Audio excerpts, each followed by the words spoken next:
Hi friends, आपका स्वागत है महादेव सर की अकाउंट क्लास में। आज हम पार्टनरशिप में एक नया टॉपिक स्टार्ट करने वाले हैं, रीवैल्यूएशन अकाउंट। तो बच्चों, आज हम ये सीखने वाले हैं कि रीवैल्यूएशन अकाउंट क्या होता है, ये क्यों बनाया जाता है, कब बनाया जाता है और ये अकाउंट किस तरीके से मेंटेन किया जाता है, इसके बारे में हम लोग आज सीखने वाले हैं। तो आए आज की क्लास हम लोग स्टार्ट करते हैं, रीवैल्यूएशन अकाउंट। आए बेटा, जरा देख लेते हैं इसके शब्दों में क्या छिपा हुआ है। सबसे पहले इसके शब्दों में अगर गौर करें तो यहां लिखा गया है रीवैल्यूएशन। रीवैल्यूएशन बेटा, वैल्यूएशन मीन्स होता है कि किसी भी चीज का मूल्यांकन करना। यानी कि सपोज ये मार्कर है तो मार्कर की वैल्यू कितना रुपए है, 10 रुपए है, 15 रुपए है, 20 रुपए है, कितना रुपए है। जब इसकी वैल्यू हम लोग डिफाइन करते हैं, पता लगाते हैं, तो उसे हम कहते हैं वैल्यूएशन।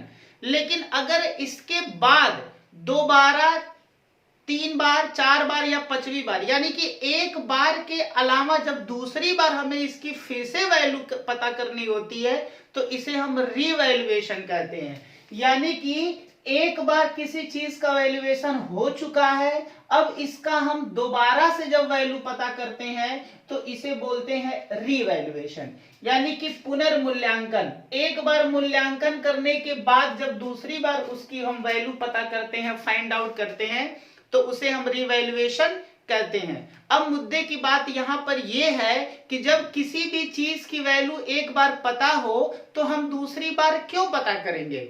तो बेटा, इसके पीछे कुछ रीजंस होते हैं। अगर वो रीजन हमारे पार्टनरशिप फर्म में अगर घटित होता है, वो कारण अगर हमारे पार्टनरशिप फर्म में आता है, तो हमें उन चीजों का रिवैल्यूएशन करने की जरूरत होती है। तो सबसे पहली बात, एक और बात हमें यहां जानने वाली ये है कि रिवैल्यूएशन हम करेंगे किस चीज का।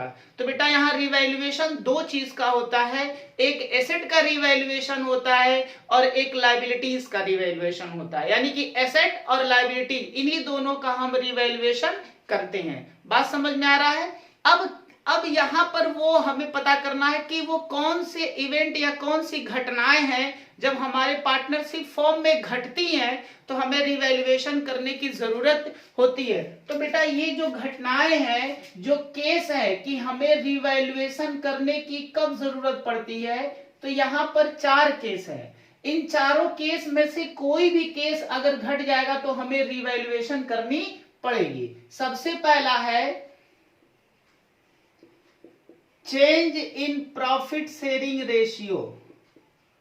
Profit sharing ratio. दूसरा है एडमिशन ऑफ पार्टनर्स। तीसरा है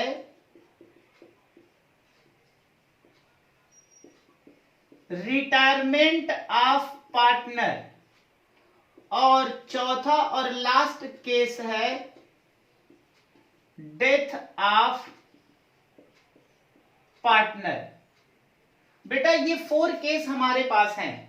इन चारों केस में से कोई भी एक केस अगर हमारे पार्टनरशिप फर्म में घटित होता है तो हमें अपने एसेट और अपने लायबिलिटीज का रिवैल्यूएशन करना होता है। सबसे पहला, change in profit sharing ratio. जैसे मान लो एक पार्टनरशिप फर्म है। बेटा, एक पार्टनरशिप फर्म है। अब पार्टनरशिप फर्म में 2 पार्टनर है, ए और बी। इनके बीच में जो प्रॉफिट शेयरिंग रेशियो है वो 1 मिनट के लिए मान लेते हैं 2:1 है। बेटा, ये प्रॉफिट शेयरिंग रेशियो है, पीएल का रेशियो है। पीएल रेशियो मींस अगर पार्टनरशिप फर्म में प्रॉफिट या लॉस होता है तो ए और बी उसे 2 और 1 के रेशियो में क्या करते हैं, बांट लेते हैं। ठीक है। अब ए और बी ने डिसाइड किया कि जो प्रॉफिट शेयरिंग रेशियो 2 और 1 का है, अब ये लोग चाहते हैं कि इनका जो प्रॉफिट शेयरिंग रेशियो रहे वो 1 और 1 हो जाए। यानी कि ये लोग प्रॉफिट शेयरिंग रेशियो को चेंज करना चाहते हैं। जैसे ही ये लोग चेंज करेंगे प्रॉफिट शेयरिंग रेशियो, वैसे बेटा change in profit sharing ratio हो जाएगा और इस पार्टनरशिप फर्म को एक नया अकाउंट बनाना पड़ेगा जिसे हम रिवैल्यूएशन अकाउंट कहते हैं। क्लियर हो गया पहला केस। दूसरा, एडमिशन ऑफ पार्टनर।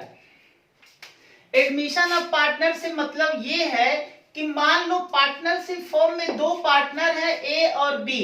अब इसी पार्टनरशिप फर्म में एक नया पार्टनर सी आना चाह रहा है। बेटा ये एडमिशन लेना चाह रहा है, यानी कि दो पार्टनर है, एक नया पार्टनर फर्म में प्रवेश लेना चाहता है। तो इस केस में भी हमें रिवैल्यूएशन अकाउंट बनाना पड़ेगा। बात आपको मेरी समझ में आ रही है? हाँ सर, ये बात आपको ये समझ में आ रही है। बेटा तीसरा केस जरा देखिए, retirement of partner. Retirement of partner से मतलब ये है कि मान लो एक पार्टनरशिप फर्म में ए बी सी तीन पार्टनर हैं और तीनों में से कोई एक पार्टनर रिटायरमेंट लेना चाहता है। बी बेटा घर जा रहा है, बी काम नहीं करना चाह रहा है, बी सोच रहा है कि अब हमारे हाथ पैर सही से काम नहीं कर रहे, उम्र हो गई बेटा, उम्र हो गई। अब वो क्या करना चाहता है? रिटायरमेंट लेना चाहता है। या फिर बहुत सारे रिटायरमेंट के ऐसे रीजन हो सकते हैं। हो सकता है ए बी और सी तीनों में आपस में डिस्प्यूट हो गया है, तो बी कह रहा भाई हम इस झगड़े में पड़ने वाले नहीं है, अब हम फर्म छोड़ करके क्या कर रहे हैं? जा रहे हैं। एक रीजन ये हो सकता है। दूसरा रीजन, मान लो बी की जो फैमिली है किसी दूसरे सिटी में रह रही है और बी किसी दूसरे सिटी में रह रहा है, अब वो फैमिली के पास जाना चाहता है, तो ठीक है फर्म को छोड़ दे और अपने परिवार के साथ चला जाए। तो ऐसे बहुत सारे रीजन होते हैं। जब कोई पार्टनर फर्म से रिटायरमेंट लेना चाहता है तो इस केस में पार्टनरशिप फर्म को एक नया अकाउंट खोलना पड़ता है जिसको हम रिवैल्यूएशन अकाउंट्स कहते हैं। क्लियर है? और लास्ट पॉइंट बेटा है डेथ ऑफ पार्टनर।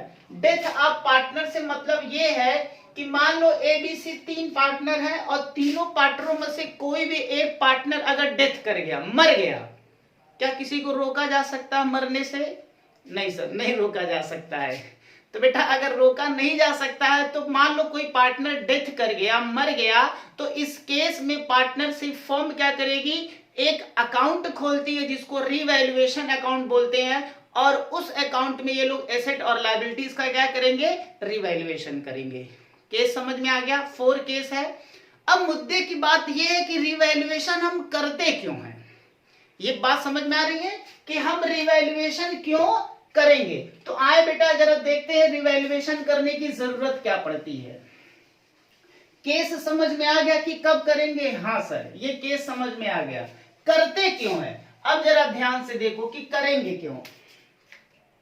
मान लो दो पार्टनर है ए और बी, चलो तीन पार्टनर है, ए बी और सी तीन पार्टनर हैं, ठीक है बेटा। इसमें से कोई एक केस हम ले लेते हैं। जैसे मान लो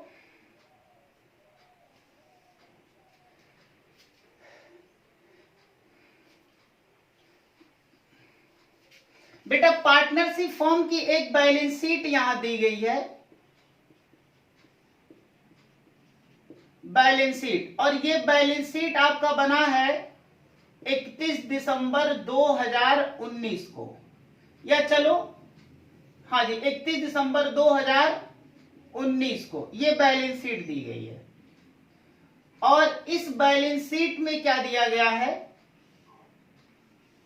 फर्म के पास मान लो एक लैंड है, लैंड की कीमत मान लेते हैं 5 लाख, ऐसे करके बेटा। और इसके बाद अदर एसेट यहां पर है, अदर एसेट्स है यहां पर 10 लाख का, और टोटल पार्टनरशिप फर्म की बैलेंस शीट है 15 लाख रुपए, ठीक है। और यहां पर पार्टनरों की कैपिटल दी गई है, चलो पार्टनर की कैपिटल तो यहां पर मान लेते हैं 10 लाख दिया गया है। अदर लायबिलिटीज, चलो अदर लायबिलिटीज 5 लाख हो गया। ऐसे बेटा हमने नॉर्मली एक डेटा ले लिया 15 लाख, ठीक है। मान लो बैलेंस शीट दिया गया 31 दिसंबर 2019 का पार्टनरशिप फर्म का, एबीसी जो फर्म है, इन फर्म का एक बैलेंस शीट दिया गया है 31 दिसंबर 2019 का। इसके पास लैंड है, इसके पास अदर एसेट भी है 10 लाख का। इनके पास पार्टनर की कैपिटल है और लायबिलिटीज 5 लाख का है, टोटल बैलेंस शीट 15 लाख हो गया। ठीक है। अच्छा, अब मान लो इसमें से मिस्टर ए रिटायरमेंट लेना चाहता है, ये बेटा घर जाना चाहता है, घर जा रहा है, बात समझ में आ रहा है? ये फर्म को छोड़ करके घर जाना चाहता है। अगर ये फर्म को छोड़ करके घर जाना चाहता है तो बताओ इसका जितना हिस्सा पार्टनरशिप फर्म में होगा वो तो लेके जाएगा ना, ऐसा थोड़ी ना है कि पूरा हिस्सा छोड़ करके चला जाएगा, ऐसा तो होता नहीं है भाई। ए का जितना भी शेयर पार्टनरशिप फर्म में बनेगा उतना शेयर पार्टनरशिप फर्म से वो क्या करेगा, लेगा, और लेकर के रिटायरमेंट हो जाएगा, चला जाएगा घर। अब यहां पर हमें यह बेटा जांच करना पड़ेगा ना कि ए का टोटल शेयर पार्टनरशिप फर्म में होता कितना है। आए जरा ध्यान से देखो, अब मान लो ये जो लैंड की जो बेटा वैल्यू दिया गया है वो 31 दिसंबर 2019 को दिया गया है और इसी डेट में इसका वैल्यूएशन है 5 लाख का। ठीक, अब जरूरी थोड़ी है कि ए जो रिटायरमेंट लेगा वो 31 दिसंबर 2019 को लेगा, ऐसा तो जरूरी नहीं है कि भाई वो तो रिटायरमेंट कभी भी ले सकता है और किसी भी डेट पे ले सकता है। अब जरा ध्यान से समझो, ये जरा डेटा देखो, मान लो ये डेटा 31 दिसंबर 2019 का है, इस डेट पे जो लैंड की कीमत है वो 5 लाख है। ठीक है, अब अगर इस डेट पे लैंड की कीमत 5 लाख है और ये बेटा ए जो रिटायरमेंट लेना चाह रहा है वो रिटायरमेंट लेना चाह रहा है इस डेट पे, मान लो ये रिटायरमेंट लेना चाहता है 1 अक्टूबर को, 1 अक्टूबर 2019 को, यानी कि 10 महीने के बाद, बेटा 10 महीने बाद वो क्या करना चाहता है, फर्म से रिटायरमेंट लेना चाहता है। अब मुझे एक बात ये बता दो आप कि जिस लैंड की कीमत 31 दिसंबर 2019 को 5 लाख थी, क्या उस लैंड की कीमत 10 महीने बाद भी, क्या इस लैंड की कीमत जो बेटा ये जमीन है, इस लैंड की कीमत 10 महीने के बाद भी क्या 5 लाख ही होगा? बोलो, क्या ये 5 लाख होगा यहां पर 10 महीने बाद भी? बताओ, क्या ऐसा संभव है कि 5 लाख ही हो? क्या वैल्यू बढ़ेगी नहीं, क्या वैल्यू घटेगी नहीं, घटेगी बढ़ेगी नहीं? बेटा ऐसा तो होता नहीं है। यानी कि 10 महीने बाद जिस लैंड की कीमत 5 लाख थी, 10 महीने के बाद उस लैंड की कीमत हो सकता है बढ़ गया हो। बोलो, ऐसा संभव है? हाँ सर, ऐसा संभव है। तो अब ये बता दो, क्या अगर ए फर्म से रिटायरमेंट लेना चाह रहा है, फर्म से घर जाना चाह रहा है, क्या वो अपना हिस्सा 5 लाख पे लगाना चाहेगा या 10 महीने के बाद उस लैंड की कीमत जितना हो जाए? मान लो 10 महीने के बाद इस लैंड की कीमत 1 मिनट के लिए मान लेते हैं 7 लाख रुपए है। कितने का है बेटा? 7 लाख रुपए का है। अगर लैंड की कीमत 10 महीने बाद 7 लाख रुपए है तो बताओ वह हिस्सा 7 लाख में से मांगेगा या फिर वह हिस्सा 5 लाख में से मांगेगा? सीधा सा हिसाब है, वो 7 लाख में से मांगेगा। इसीलिए बेटा हमें एसेट का और लायबिलिटीज का रिवैल्यूएशन करने की जरूरत होती है। यानी कि जिस डेट पे ये जो मैंने 4 केस अभी बता रखे हैं, चेंज हो प्रॉफिट शेयरिंग रेशियो में, एडमिशन हो, रिटायरमेंट हो, डेथ हो, इन चारों केस में जिस दिन ये फर्म में घटनाएं घटती हैं उस केस में या उस डेट पे हमें फर्म के एसेट और लायबिलिटीज का रिवैल्यूएशन करने की जरूरत होती है। और रिवैल्यूएशन से एसेट और लायबिलिटीज की वैल्यू बढ़ भी सकती है, घट भी सकती है। और बेटा ऐसा बढ़ने और घटने से, जैसे मान लो 5 लाख से 7 लाख हो गया तो एक्स्ट्रा जो वैल्यू बढ़ी है वो 2 लाख की वैल्यू बढ़ी है कि नहीं बढ़ी है? ये एक्स्ट्रा है तो बेटा ये फर्म के लिए तो प्रॉफिट हो गया ना 2 लाख का। अब ये जब प्रॉफिट होगा तो क्या इस प्रॉफिट में ए अपना हिस्सा नहीं लेगा? लेगा ना। क्यों?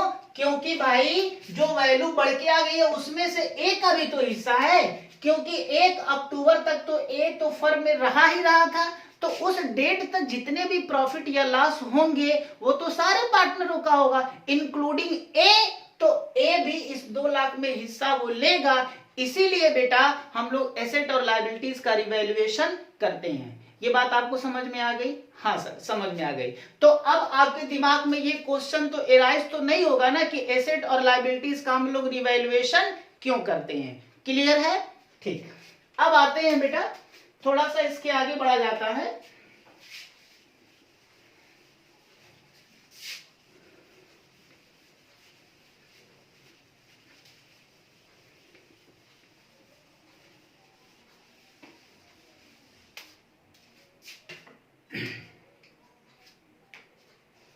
अब जरा ध्यान दो, रिवैल्यूएशन।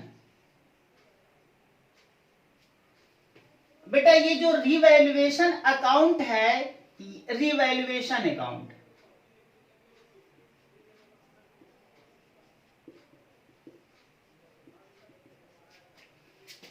इसका जो फॉर्मेट है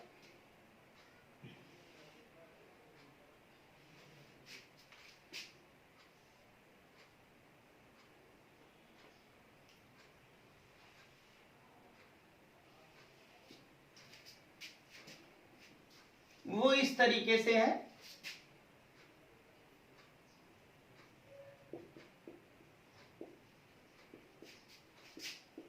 पार्टिकुलर्स अमाउंट, पार्टिकुलर्स और अमाउंट, ये रहा क्रेडिट साइड और ये रहा डेबिट साइड। डेबिट में 2 का यूज किया जाता, क्रेडिट में बाय का। ये तो बेटा सिंपल सी बात है। अब जरा ध्यान से देखो, रिवैल्यूएशन अकाउंट जो है वो बेटा नेचर में नॉमिनल अकाउंट है। कौन सा अकाउंट है? नॉमिनल अकाउंट है। क्लियर है? अब नॉमिनल अकाउंट का रूल आप समझते हो। नॉमिनल अकाउंट का क्या रूल है बेटा? All expenses and losses are debited और all income and profits are credited. यानी कि अगर एक्सपेंसेस और लॉस होगा तो डेबिट होगा, इनकम और प्रॉफिट होगा तो क्रेडिट होगा। तो बेटा ये क्रेडिट साइड है, ये कौन सी साइड है? क्रेडिट साइड है। तो क्रेडिट साइड में क्या होगा? इनकम और प्रॉफिट। और डेबिट साइड ये है, डेबिट साइड में क्या होगा? एक्सपेंसेज और लॉस होगा। एक्सपेंसेज होगा और क्या होगा? और लॉस होगा। ये बात समझ में आ गया? अब बेटा जरा ध्यान से देखो इधर, एसेट का हमें रिवैल्यूएशन करना है और लायबिलिटीज का हमें रिवैल्यूएशन करना है। ठीक है? एसेट और लायबिलिटीज का ही रिवैल्यूएशन होता है। तो बेटा एसेट का जो रिवैल्यूएशन करेंगे तो एसेट में 2 सिचुएशंस हो सकते हैं। या तो एसेट की जो वैल्यू है वो बढ़ जाएगी या तो एसेट की जो वैल्यू है वो घट जाएगी। भाई रिवैल्यूएशन का मतलब जो हम एसेट का नया वैल्यू पता करने के लिए जब हम कोशिश करेंगे तो या तो वो एसेट की वैल्यू बढ़ेगी या तो एसेट की वैल्यू घटेगी। अब मान लो एसेट की वैल्यू अगर बढ़ जाए, एसेट की वैल्यू क्या हो जाए? बढ़ जाए। तो बेटा अगर एसेट की वैल्यू बढ़ेगी तो इस केस में यह संस्था के लिए क्या होता है? ये प्रॉफिट्स होता है। ठीक है? और एसेट की वैल्यू अगर घटेगी तो ये संस्था के लिए क्या होता है? एक लॉस होता है। तो बेटा अगर एसेट बढ़ रही है, बढ़ने का मतलब इंक्रीज करेगी। बढ़ने से क्या मतलब है? इंक्रीज करना। जब एसेट बढ़ेगी तो वो क्या होगा? वो प्रॉफिट होगा। बताओ एसेट की वैल्यू, अगर हमारी एसेट है, जैसे मैंने कहा ये मान लो डेस्टर है। अब डेस्टर की वैल्यू 20 रुपए है। अब अगर 20 रुपए है और इसका नया वैल्यू पता किया जाए, आज के डेट में इसकी मार्केट में क्या वैल्यू है, मान लो वैल्यू 20 रुपए से घट करके 15 रुपए आ गई। तो बेटा अगर ये हमारी एक एसेट है जिसकी वैल्यू पहले 20 रुपए थी, अब वैल्यू घट के 15 पे आ गई, तो 5 रुपए का मेरे लिए तो लॉस हो गया ना। ये देखो वैल्यू अगर घटेगी तो ये क्या होगा? ये लॉस होगा। अगर ये लॉस होगा तो बेटा ये अगर लॉस है, लॉस मतलब है कि ये डिक्रीज करेगी। ठीक है? वैल्यू अगर डिक्रीज करेगी तो ये हमारे लिए क्या है? लॉस है। अब जरा इधर देखो, यानी कि एसेट अगर बढ़ेगा तो ये प्रॉफिट होगा। ये देखो इस क्रेडिट साइड में, यानी कि यहां पर लिखा जाएगा इंक्रीज इन एसेट या increase in the value of asset. चलो बेटा increase in the value of in the value of assets, यानी कि एसेट की वैल्यू अगर इंक्रीज कर जाएगी तो ये हमारे लिए क्या है, प्रॉफिट है। और बेटा अगर प्रॉफिट होगा तो ये हमें क्या करना पड़ेगा, क्रेडिट करना पड़ेगा। क्लियर है। अगर एसेट की वैल्यू मान लो लॉस हो जाए, डिक्रीज हो जाए, घट जाए, तो ये मेरे लिए लॉस है। तो लॉस है तो एक्सपेंसेस और लॉस है तो डेबिट में लिखना पड़ेगा। यहां लिखा जाएगा डिक्रीज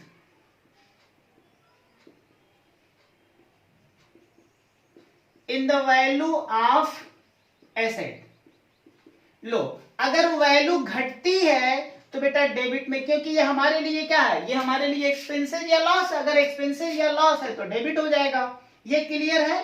इसके बाद बेटा अगर आते हैं लायबिलिटीज की, हम बात करते हैं लायबिलिटीज। देखो लायबिलिटीज भी, या तो लायबिलिटीज क्या होगा, बढ़ेगा, या तो लायबिलिटीज क्या होगा, घटेगा। ठीक है। अगर लायबिलिटीज बढ़े, लायबिलिटीज क्या होता है बेटा, लायबिलिटीज का मतलब ये है कि जब हमें कोई अमाउंट का पेमेंट किसी दूसरे पर्सन को करना पड़े तो वो लायबिलिटीज का मतलब जो हमको देना है। मान लो हमें किसी व्यक्ति को 10,000 रुपए देना था, बाद में ये पता चला कि अब मुझे 11,000 देना है, यानी कि 10,000 न देकर के 11,000, यानी कि 1,000 मुझे एक्स्ट्रा देना पड़ेगा। तो बेटा ये मेरी लायबिलिटीज है। अगर लायबिलिटीज मेरी बढ़ जाएगी तो मेरे लिए तो लॉस होगा, नुकसान होगा ना। तो अगर लायबिलिटीज हमारी बढ़ती है तो ये हमारे लिए क्या होता है, लॉस होता है। यानी कि जब लायबिलिटीज क्या करे, इंक्रीज करे, तो ये क्या होगा, लॉस होगा। और लॉस होगा तो बेटा यहां लिखना पड़ेगा क्या, इंक्रीज। देखो कर रहा है increase in the value of liabilities. अगर लायबिलिटीज घट जाए, यानी कि मान लो बिजली विभाग को, हमारे फर्म को, पार्टनरशिप फर्म को 10,000 रुपए का बिजली देना था। ठीक है। अब बिजली विभाग ये कर रहे कि चलो भाई हम 1,000 रुपए आपको छूट दे देंगे। तो पार्टनरशिप फर्म को 10,000 देना था पहले, अब 1,000 कम करके 9,000 देना है, लायबिलिटीज घट गई। तो बेटा जब लायबिलिटीज घट जाएगी तो पार्टनरशिप फर्म के लिए क्या होगा, ये प्रॉफिट होगा। हाँ सर, ये प्रॉफिट होगा। तो बेटा अगर लायबिलिटीज घटती है तो ये फर्म के लिए क्या होता है, प्रॉफिट होता है। समझ में आ गया। तो अगर प्रॉफिट है तो क्रेडिट साइड में, आप क्रेडिट साइड में क्या लिखोगे, बाय डिक्रीज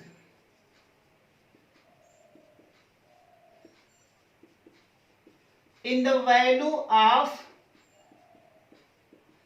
लायबिलिटीज। ये क्लियर है बेटा। यानी कि एसेट की वैल्यू या तो बढ़ सकती है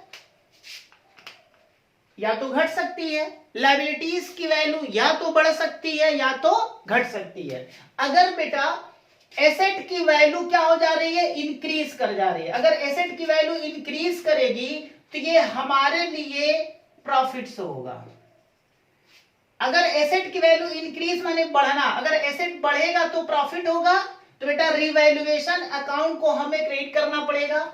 लायबिलिटीज की वैल्यू अगर घटेगी तो भी हमारे फर्म के लिए प्रॉफिट होगा, तो रिवैल्यूएशन अकाउंट को हमें क्रेडिट करना पड़ेगा। बेटा इन दोनों से फर्म को प्रॉफिट हो रहा है, इन दोनों से फर्म को क्या हो रहा है, प्रॉफिट हो रहा है। एसेट की वैल्यू बढ़ गई और लायबिलिटीज की वैल्यू घट गई तो हमारे लिए तो फायदे की बात है। दूसरी बात, अगर एसेट की वैल्यू घटे, डिक्रीज मींस घट जाए, अगर एसेट की वैल्यू डिक्रीज हो जाए या लायबिलिटीज हमारी बढ़ जाए तो इन दोनों केस में फर्म को लॉस होता है। अब बेटा फर्म को लॉस होगा तो all expenses and losses are debited, तो रिवैल्यूएशन अकाउंट में क्या कर दिया जाएगा, डेबिट कर दिया जाएगा। ये बात क्लियर है। इसके बाद बेटा इस हम लोग क्या करते हैं, इस अकाउंट को क्लोज कर देते हैं। अब क्लोज करने के बाद हम ये बेटा क्लोज करेंगे, जब क्लोज करेंगे तो हमें ये चेक करना पड़ता है कि क्रेडिट साइड ज्यादा है या डेबिट साइड ज्यादा है। मान लो क्रेडिट साइड ज्यादा है, यानी कि प्रॉफिट वाली साइड ज्यादा है, तो यही वाला अमाउंट हम यहां लिख देंगे। ठीक है। और जो इसका रिजल्ट निकल के आएगा, इस रिजल्ट को हम बोलेंगे रिवैल्यूएशन प्रॉफिट। क्लियर है, जितना भी आ जाए। क्या हम इसको एक डेटा से समझे? हाँ सर, डेटा से समझाओ। मान लो बेटा यहां पर ये जो वैल्यू एसेट की आ गई है वो 10,000 आ गई है, ये 15,000 की है। अब ये टोटल कितना हो जाएगा? 25,000 हो जाएगा। चलो ये 7,000 है, ये वैल्यू 8,000 है, ठीक है। अब बेटा यहां पर ये 25 है, ये 15 है और ये 25 है। बताओ कौन ज्यादा है? 25 ज्यादा है, तो यही अमाउंट यहां पर 25 लिख देंगे। अब ये घटाएंगे तो कितना आएगा? 10,000 आएगा। यानी कि बेटा आपकी जो प्रॉफिट है वो 25,000 की है, और जो आपके लॉस हुए हैं वो यही दोनों हुए हैं ना, तो 15,000 के लॉस हुए हैं। 25 का फायदा, 15 का लॉस, तो रिजल्ट क्या आएगा? 10,000 प्रॉफिट में आएगा। तो इसको रीवैल्यूएशन प्रॉफिट, यानी कि जब हमने एसेट और लायबिलिटीज का जब रीवैल्यूएशन किया तो इस रिवैल्यूएशन पे प्रॉफिट आया, तो बेटा इस प्रॉफिट को रिवैल्यूएशन प्रॉफिट बोलेंगे। और जितने भी पार्टनर होंगे, 2 पार्टनर हो, 3 पार्टनर हो, 4 पार्टनर, पार्टनरशिप में जितने भी पार्टनर हैं वो पार्टनर्स आपस में इसे क्या कर लेंगे? बांट लेंगे। तो मैं मान के चलता हूं कि मान लो यहाँ 2 पार्टनर है, ए और बी, तो बेटा ए और बी 2 लोग हैं और इनके बीच में अगर पीएल रेशियो बराबर बराबर है तो इस प्रॉफिट को 5,000 ए ले लेगा और प्रॉफिट को 5,000 बी ले लेगा। इन दोनों का टोटल 10,000 हो गया। ये बात समझ में आ गई?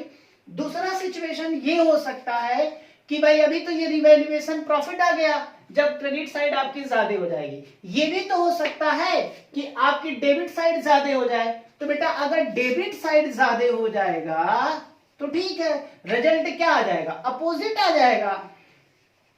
यानी कि अगर डेबिट साइड ज्यादा आ जाए, जैसे मान लो यहां पर ये लिखा गया है 10,000, ये वैल्यू है 2,000, ठीक है। इधर बेटा 8,000 है और ये वैल्यू जो है 1,000 है। बताओ ये 9,000 है और ये 12,000 है, तो कौन ज्यादा है? सर 12,000 ज्यादा है। तो बेटा ये 12,000 आप टोटल कर लेंगे, ये 12 आ जाएगा और 9 में से 12 घटाएंगे तो कितना? 3 आ जाएगा। अब ये आपके लिए क्या आ गया? ये लॉस है बेटा। जब आपके लॉस ज्यादा हो गया और प्रॉफिट आपकी कम है तो जो रिजल्ट आएगा वो लॉस आएगा और इसको नाम दिया जाएगा रिवैल्यूएशन लॉस। इसे क्या नाम देंगे बेटा? Revaluation loss. 3,000 का लॉस है। सपोज ए और बी 2 पार्टनर हैं तो बेटा दोनों को लॉस हो जाएगा। मान लो बराबर बराबर के हैं तो 1,500 का लॉस ए को होगा और 1,500 का लॉस बी को होगा। बात समझ में आ रहा है? तो बेटा ये हमारा रिवैल्यूएशन अकाउंट है। तो अल्टीमेट हम रिवैल्यूएशन अकाउंट कब बनाते हैं, क्यों बनाते हैं, किस तरीके से बनाते हैं, ये बातें आपको समझ में आ गया।